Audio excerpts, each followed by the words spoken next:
Kaoru was a lonely, miserable orphan who was constantly abused by the higher-ups because of his skill. However, everything changed when he reseeded the world and abused his abusers in revenge.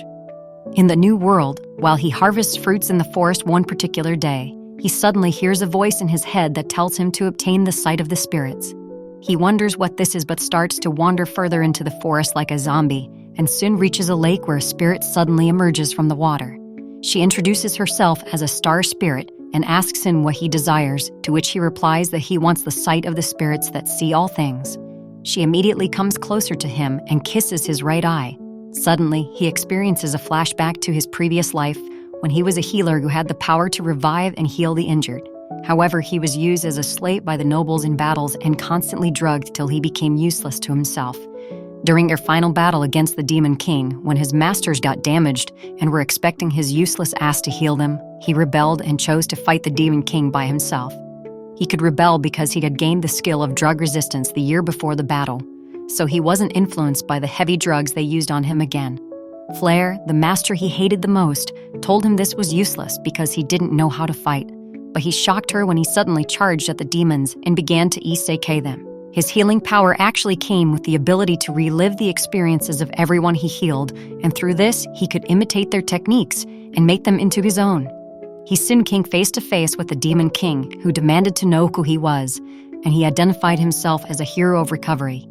He charged at her, and despite all her attacks, he penetrated them, constantly healing himself as he got hit until he finally reached her and removed the core of her heart, the Philosopher's Stone. Flair congratulated him for doing a good job and asked him to take the stone from him, but he refused. He told her he wanted to heal this corrupt world and go back to the time before he met her. He finally told her that he would be sure to take everything from her if they met once again when in the new world he was about to create, and then he immediately activated the stone and restarted the world. Back to the present, he thanks the Star Spirit, which marks the beginning of his villain arc. Following this, his birthday came, and he was chosen as a hero, just like in his previous life, while still retaining the status of a healer. So from then onward, he starts to feed on every crack he can find like a moron so he can gain the needed resistance against what Flair is predicted to do to him in the future. One day, Flair appears in his village, and because he is a hero, he is taken back to the imperial capital to serve a greater purpose. On getting to the beautiful city, the idiot tries to raise her up with the cheesy pickup line he learned on Discord and says she is so beautiful that she is almost ugly. He soon meets the king, and upon checking his stats with his green eye, he realizes he is like a monster, so he must be wary of him if he needs to make any move. They discover he is in the class of healers, which is exactly what the country has been looking for, so the king bestows on him the title Hero of Recovery. The king then says that since he has the power of a hero, he should be able to heal the Sword Saint, who lost her right arm in a fight against a high-ranking class of demons. Later that night, while he lies on his bed in his chamber, thinking about the whole event, a hot chick comes into the room and suddenly removes her plot armor before sitting on him. She quickly begins to develop plot with him until he finishes. The subsequent nights after this will be with different baddies clapping him in different positions, but while they do this, he also steals their experiences with his imitation healing skill. A few days later, the sword saint named Koreha arrives at the castle, and as soon as he meets her, he casts his healing spell on her, regenerating her arm and instantly shocking her. However, he becomes very weak and collapses, and before she can say thank you, Flair and one stupid old man appears and tells her to go show herself to the king. Flair becomes disgusted by how weak he is and cancels him immediately, but the old man tells her that Kaoru is one of a kind, so they must keep him by all means. Flair says he is pretty worthless to them in battle if this is how he faints every time he heals. She then tells the old man to use whatever he can on him, even if it destroys him, so he can be able to fulfill his role. Meanwhile, Kaoru, still conscious, is grateful that this douchebag is the same as she was in his previous life, so he can gladly have his revenge without mercy.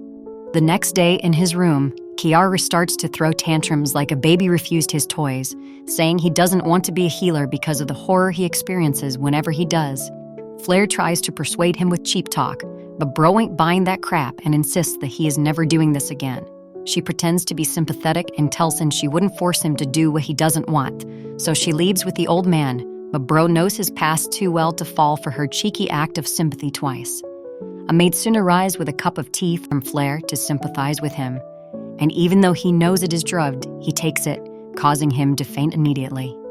Afterward, he is woken up in a cell with a punch to his disgusting face by one of the guards named Renard, who begins to torture him for defying Flair's orders.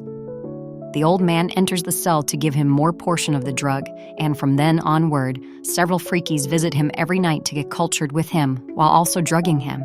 Even shameless men who want to level up their abilities forcefully put his meat to good use without caring about him.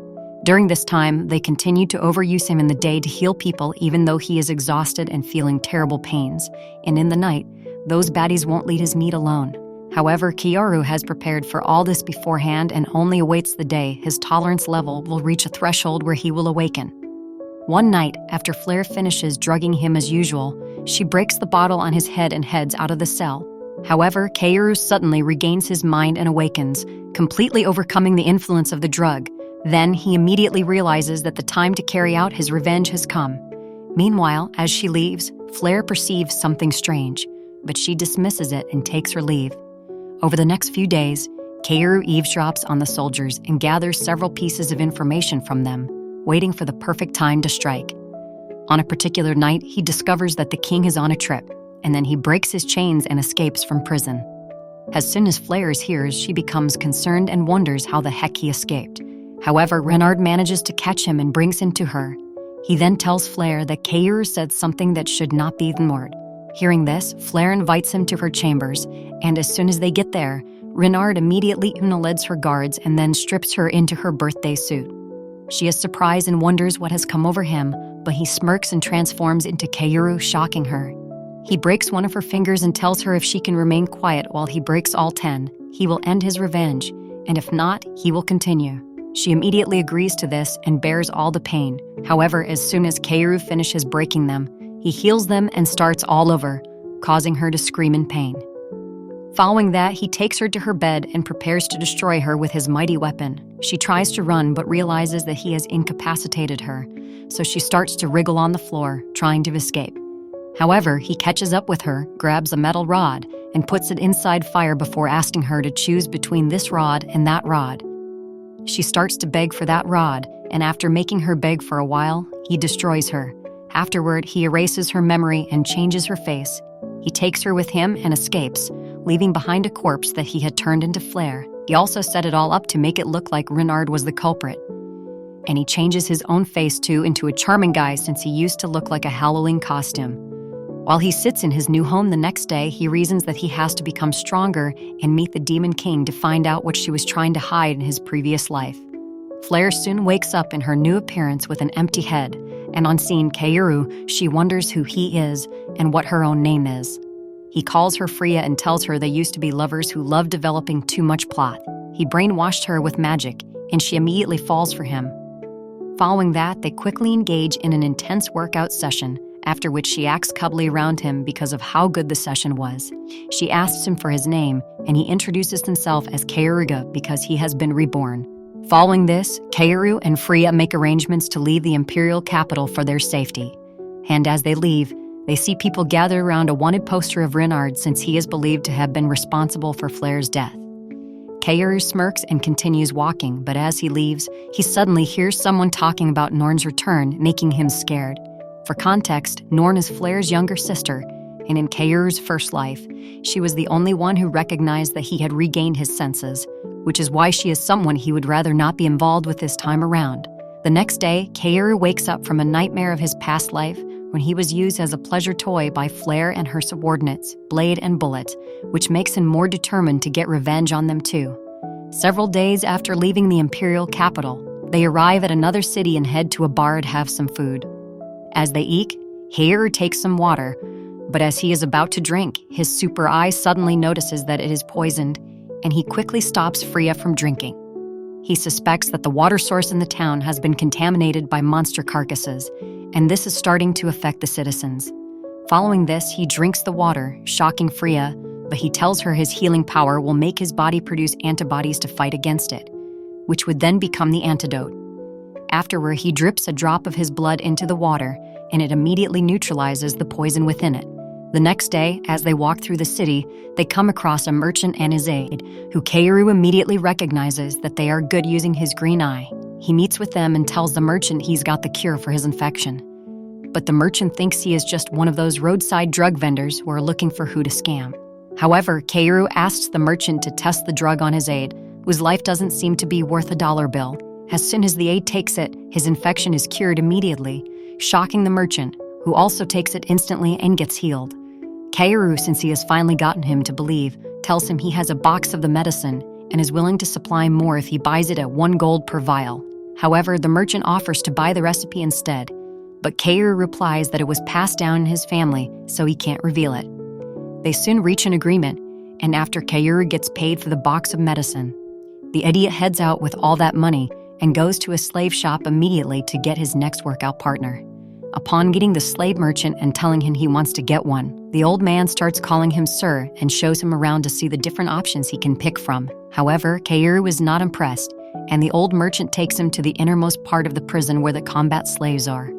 After checking for a while, the old man finally shows Kaoru a certain slave who is believed to be infected and beyond recovery. Kaoru realizes that she is powerful by checking her stats, but he soon realizes that she is seeking revenge on some people, and this has made her very fierce and violent. He moves closer and promises to help her get revenge if she comes along with him, immediately calming her down and causing her to fall unconscious. Kaoru tells the merchant he is taking her, but the merchant thinks that even a fool wouldn't like her and warns him that there will be no refund if she starts to glitch. He tells her he knows and says he would like to know how her face is when she finally gets her revenge. As Kaoru leaves with her, the merchant tells him he will come back if he wants more girls from the Ice Wolf clan, since more shipments will be coming soon. He takes her home and removes her slave collar, but Freya asks him if it is really smart to remove a slave's collar. However, he replies that Setsuna will still obey him even without it. He approaches her and casts his healing spell, which immediately causes him to have a glimpse of her memories. Setsuna belongs to the Ice Wolf clan, but her clan was attacked by the Imperial Army disguised as mercenaries. While some were isekai'd, many others were captured to be sold into slavery. Meanwhile, Kaoru reasons that making Freya and all of her army will be a lot of fun. Following this, he takes a portion of the antidote and gives it to Setsuna to drink with his mouth, which makes Freya jealous. The next day, he goes to sell more antidotes to Goldman. When he returns together with Freya, he gives her another portion of the antidote with his mouth, which makes Freya uncomfortable again as she feels she will soon have to share Kaoru's sausage with another girl. However, as Kaoru kisses the unconscious girl, she suddenly wakes up, and on seeing him, she smacks him in the face for bringing such a horrible and disgusting thing to her face. But Freya quickly intervenes and tells her that Kaoru has actually been taking care of her in her unconscious state, making her realize that she has actually been cured, so she apologizes immediately for being bitch. Afterward, Kaoru sends Freya on an errand so he can be alone with Setsuna, and just after she leaves, Setsuna immediately attempts to attack Kaoru, but he quickly overpowers her. He then tells her the reason he didn't put a collar on her neck is because he is infinitely stronger than her and doesn't need a collar to make her do as he says. Setsuna asks her what he is, and he tells her he is an alchemist. He tells her not to be worried about her clan because they are still safe as the Imperial Army hasn't attacked yet. He makes her realize that she is weak and wouldn't be able to do much in trying to save her clan, and then tells her he can make her stronger. Setsuna immediately tells him she is willing to do anything to protect her clan, and Kaoru offers the condition that she has to tell him her true name before he can let her use his powers. The true name of a demi-human is the name carved into her soul, and Kaoru, knowing this, would give him complete control over her. Even though Setsuna feels reluctant about this, she is willing to do it if it will protect her, and knowing this, Kaoru immediately removes his plot armor. He tells her he will enlarge her vessel with his big stuffs so she can become stronger, and she consents to it. They quickly do things you would only watch on incognito, and the next day, they head to the Ice Wolf clan to lay siege to the Imperial Army. The war quickly begins between the Ice Wolf clan and the Imperial Army, and as they battle, Kaoru decides to intercept them so he can create an opportunity for Setsuna to strike. He identifies himself as the hero of sword and starts spilling red juice all over the place. On getting to the Ice Wolf clan, he tells them he came in response to the tears and desires of Setsuna, shocking them. But those dudes don't give a heck about the crap he is saying until they see Setsuna also destroying the Imperial Army. As Setsuna fights, Kaoru sees her smiling, and he becomes glad that she is enjoying it. Meanwhile, he observes that Freya doesn't seem to have the same wickedness as she did when she was Flare, making him wonder if the corruption of the kingdom was what made her that way. He makes up his mind that he must also get his revenge on the entire kingdom and not just on Flare. Later that night, he discovers that the poisoned water source was caused by the Ice Wolf clan, and he asks Setsuna if he should make the poison stronger so she can get revenge on many more humans that isekai her friends or heal the poison. Setsuna replies that she doesn't want the innocent humans to suffer, and after hearing this, Kaoru heals the water immediately. Following this, Bro quickly develops plot with her and claps her till she reveals her true name because of how good he is at clapping. Meanwhile, at the imperial capital, the king realizes that Bernard was framed and is in Kaoru's past form, so he gives his weak, incompetent ass a chance to restore his reputation. Meanwhile, in the imperial capital, Correa overhears some losers talking about the incident at the Ice Wolf clan, and they mention that some guy identified himself as the hero of sword and even wielded the claret sword technique. The next day, as Kaoru and his side chicks walk through the city, a moron by the roadside suddenly calls him and offers to buy Setsuna for a gold coin, but he tells him to come back for business when he has 1,000 gold pieces. However, the broke dude gets angry and attempts to attack him, but Setsuna intervenes and locks him. Then Kaoru casts magic on him, making him discover that he was one of the soldiers in the Imperial Army who survived the attack on the Ice Wolf clan village. He takes his badge, and Setsuna sends him to the Great Beyond. Following this, Kaoru meets Goldman, and as they talk, Goldman calls out his men to threaten Kaoru into giving him the recipe for the medicine. He says that business partners want to manufacture on a larger scale than he is currently producing. However, Kaoru asks them how many would like an express flight to Nirvana, but Goldman thinks he is just bluffing, so Kaoru dares them to try him then. Moreover, he soon changes his mind and says he will sell the recipe for 500 gold pieces, to which the merchant agrees immediately. After giving him the recipe, Kaoru and his girls head out, but the girls feel he shouldn't have sold the recipe. However, Kaoru tells them that the medicine won't work anyway since it needs the antibodies produced inside his body to function. Also, he had already cured the poison water source, so the disease would soon stop spreading in no time, which would put Goldman and his business partners at a huge loss. The girls are impressed by his IQ, but as they continue walking, Correa suddenly attacks, but he swiftly responds to the blocking. However, she manages to slash him in the face. She accuses him of being the culprit who unalived the soldiers in the Imperial Palace, but Setsuna and Freya come to his defense. However, Correa thinks these idiots have been brainwashed and are only protecting him because he claps them real good. Meanwhile, Freya gets pissed and immediately launches a fiery attack, but Correa parries her attack and charges swiftly toward her to knock her out in one hit. This makes Kaoru annoyed, and he immediately reinforces his body with magic before launching at her. This is followed by an intense exchange of attack, and soon, Correa unleashes a secret move that allows her to penetrate Kaoru's defense, but as soon as her sword touches him, it breaks immediately. However, Correa unleashes a kung fu technique that sends Kaoru crashing into the wall, but Correa becomes surprised when he reappears uninjured. She wonders who the heck he is, and he tells her he is him. They charge at each other again, and during the intense fight, Kaoru breaks a potion of aphrodisiac on her body that suddenly weakens her. However, she quickly stabs her thigh to neutralize the effect, and they continue fighting. She soon gains an advantage and slashes him, but he immediately heals himself and then touches her head to show her some horrible memories of the Imperial Army abusing the Ice Wolf clan. She becomes shocked by this and falls to the ground immediately. Following this, they take Correa back to their residence, and while she is still unconscious, Kaoru tells Freya that she would need to do some acting. He gets along with Correa and heals her instantly, restoring her consciousness. She immediately remembers what she saw about her kingdom, but refuses to believe it as she has always seen the kingdom as good. However, Kaoru transforms into his previous ugly form with his baby face, and when Correa sees him, she tells him he will not escape what he did to Flare. He tells her he didn't murder Flare, but she doesn't believe him, so Freya comes out in Flare's appearance and tells Freya that Kaoru has been the good guy who saved her and made her realize how evil their kingdom is. She adds they are now on a mission to save the world and then takes her leave. This convinces Correa, and she apologizes to Kaoru for attacking him despite the fact that he had restored her lost harm. She